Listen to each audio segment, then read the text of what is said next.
Tony, Johnny Roccos, Niagara Falls. Who's the man upstairs?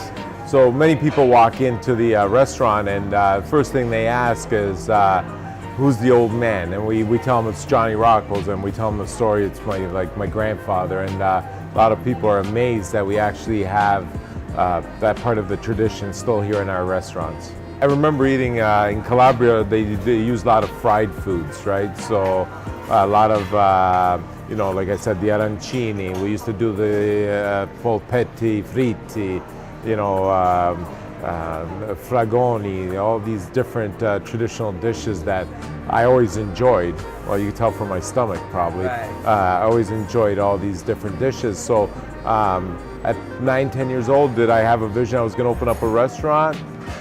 Probably not, but as I grew into it, I really enjoyed it, and now we have multiple restaurants. We're actually up on Lundy's Lane, which we're still considered a tourist district, but our slogan is always where the locals eat, because we want tourists to know, when I go out traveling, I always want to know where the locals are eating, right? So that, you experience different foods, different cultures if you're in a different country. So that's what we do. So our main focus obviously is always the people of Niagara. Make sure that they're our base. And then when the tourists come in town for a pizza, the tourist that comes in is going to pay same price. So at Johnny Rocco's, like you notice at our restaurants, our wood-fired pizza is actually centralized in our restaurants. Because it's a feature. We're cooking pizzas at 600 degrees. So we can cook a pizza within 3 minutes, 2 to 3 minutes. In and out. You don't want to cook it more than that because then obviously it'll burn, but the mozzarella is fresh. You can taste the difference in the mozzarella from your typical regular. Yeah, for sure. Pizza, good beer, we're good. Niagara Falls. Big wine country. Yes. Do you guys carry any of the Niagara Falls brands? Yes. So we have a pretty extensive menu.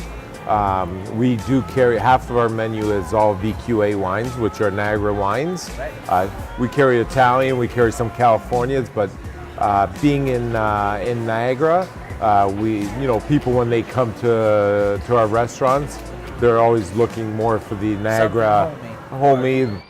So the next dish is the arancini. Like I just explained before, we sell about 3,000 a week. So what we do is we cook the risotto, then we add egg to it, and we hand roll every single one. We stuff them with provolone cheese in the middle, and then we bread them, and obviously they get deep fried and served with our fresh pomodoro sauce we make every day. Now out of the 3,000 that you sell a week, how many do you eat?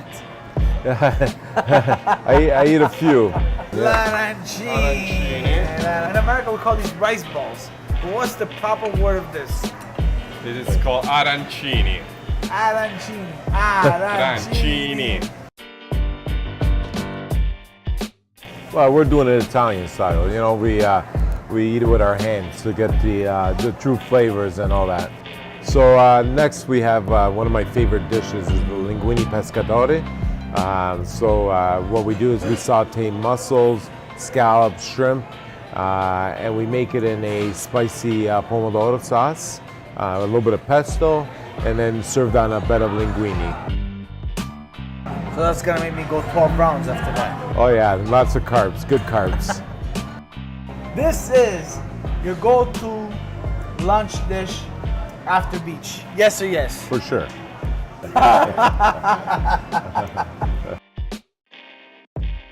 Summertime, August in Italy, you could eat these all day long.